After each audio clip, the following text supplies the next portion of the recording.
Sir Keir Starmer was outlining his plans to solve the housing crisis by building 1.5 million new houses today, but he's been overshadowed by his deputy leader's very own housing crisis. Angela Rayner is tonight facing a potential police investigation over accusations that she lied about her living circumstances before she sold her former council house. Now, Rayner bought a former council house in Manchester in 2007 under Margaret Thatcher's Right to Buy scheme before selling it 8 years later in 2015.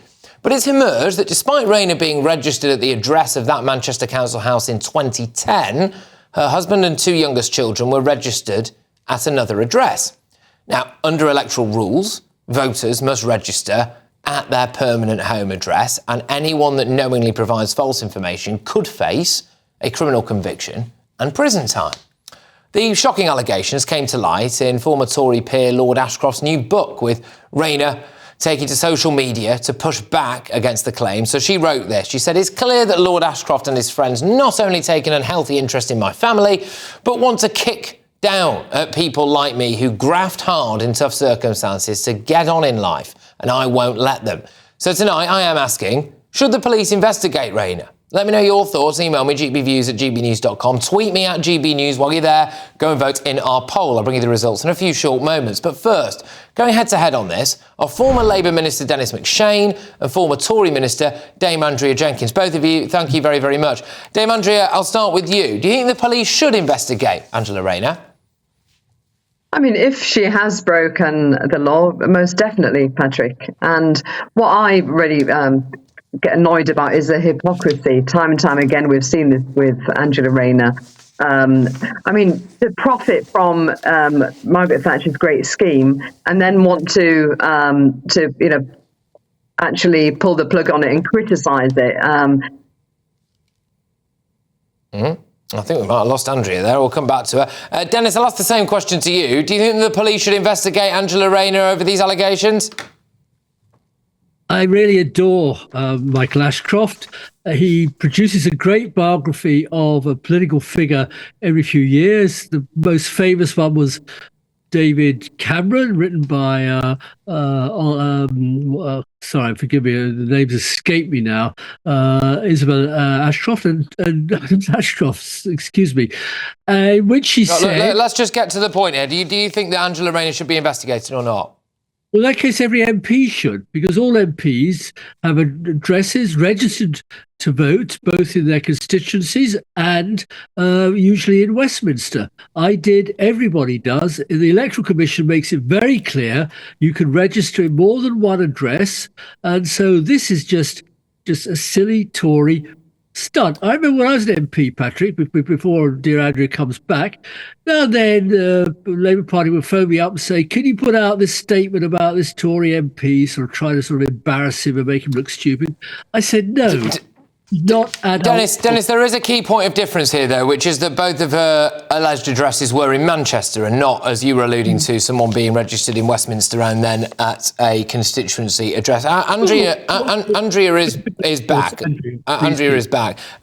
Yeah, I mean, do you think that she has questions to answer here? She obviously denies any wrongdoing. Absolutely. And I think any MP, whichever party, if there is potential that they've broken electoral law, then of course there should be an investigation, Patrick. But it's a hypocrisy I don't like. I mean, she's profited from this great Margaret Thatcher scheme, yet she's lambasts it and doesn't want it for other people. So she's had the leg up in her circumstance in life, but she can be stopping with other people. But another thing as well, it's not the first time we've seen hypocrisy, is it, Patrick, with Angela Rayner? Do you remember so many times she said to Boris that he can run but he can't hide over lockdowns, the so-called party? Yet she was there at Beergate, which the party kept denying about. So we see hypocrisy, but I've noticed she played the class card yet again. I'm a working class background. Why does she always feel she needs to play the class card? She's got a chip on her shoulder. Hello, I know there are a lot of people with a lot of feelings about the old beer and Korma gate. It's important to say that was investigated by police. People said that there was no question to answer, but I take your point. Dennis, come back to you. Let's deal more then with the issue of alleged hypocrisy here, OK? It's important again to say it's not illegal to be a hypocrite. However, if she was benefiting of a right to buy scheme, which she has been incredibly critical of, is that not a bit hypocritical? Possibly, but 2 million people have. Labour people have bought their council homes. Tories have. Lib Dems have. Maybe Andrea has. I don't know. It's the law of the land. No, she was well enough off, as I was, so it didn't come into any measure. And it's just a really weird story. I mean, dear old Michael Ashcroft is getting on in his years. He really ought to try a bit harder. From Cameron putting his penis in a pig's mouth at Oxford to a person... Which he denies. Oh, of course he did. Everybody denies everything in a Michael Ashcroft biography. Read my new diaries. I don't deny anything that are in those. So I genuinely think that this is a story that, frankly, has been totally overwhelmed by our dear old friend Lee Anderson and isn't going to go very far. I could go into more stuff on Angela, her children, her very handicapped or ill first child, her marriage. You know, Well, you could do, absolutely. And, you know, those are elements of Angela Rayner's life that, you know, are there for all to see. However, Andrea, there is the allegation that she's now trying to pull the ladder up from other people. Apparently, she bought her ex-council house in Stockport in 2007. She then sold it for a profit, $48,500. Official documents seen by the Mail on Sunday show that she was registered on the electoral roll at the ex-council house for 5 years after she married Mark Rayner, but despite them being newlyweds, her husband was listed elsewhere. Mysteriously, the Mail say, she was re-registered the births of her 2 youngest children the same year. She gave the address at her partner's house. I mean, therefore, serious question. I mean, the Mail article then just go on to raise allegations as to whether or not, you know, her brother was living here. Or, you know, all of this Angela Rayner denies. But presumably all of this is cleared up with some kind of investigation, Andrea.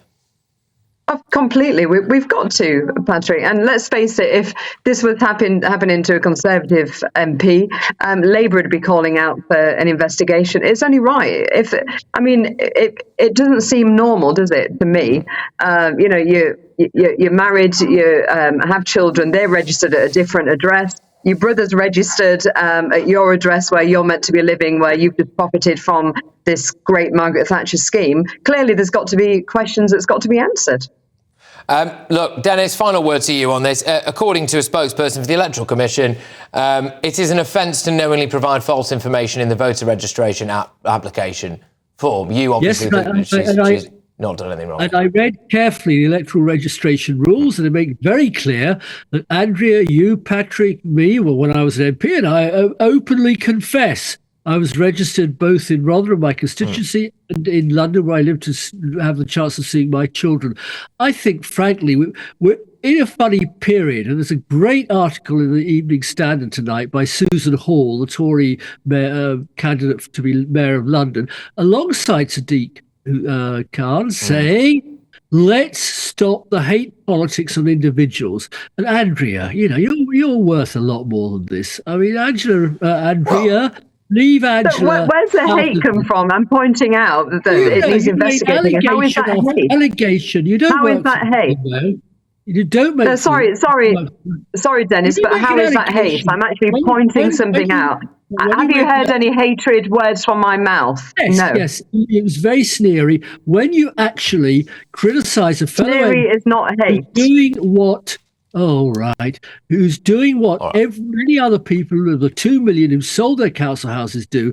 I just think politics is bigger than this. Look, They're not really but are they registering the brother at their address, the children at a different address? It needs investigating, Dennis. This is the thing, That is not being hate. That is not hatred. That is saying it needs investigating. Both of you, thank you very much. It certainly livened up a bit towards the end there, so great stuff. Look, 4 questions that Angela Rayner has to answer according to the Mail. Did you live at the Vicarage Road address in Stockport? Did you live with your then husband? Why did your entry on the electoral roll change from your maiden name to Rayner? Why did you re-register your 2 sons' birth at your then husband's address? Look, a Labour spokesman has said this. Angela, who had an older child from a previous relationship, and her husband maintained their existing residences before moving into their shared marital home. Their son was born just 23 weeks into her pregnancy and spent 8 months in intensive care, requiring ongoing support from a wide network of friends and family, including Angela's brother.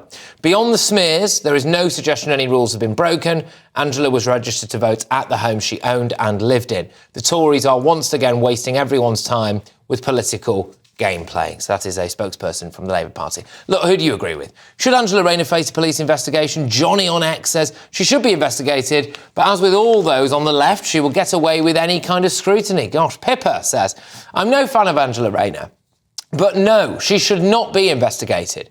From what I've read so far, she did nothing illegal. There's another one here from Wendelin. Of course, everyone else would be if they were caught lying. If she was a Tory, she'd have been hounded out of her job by now. Well, look, there you go. Again, Angela Rayner obviously denies that she's been lying. 89% of you think that Angela Rayner should face a police investigation, though, according to our Twitter poll, whilst 11% of you say that she should not.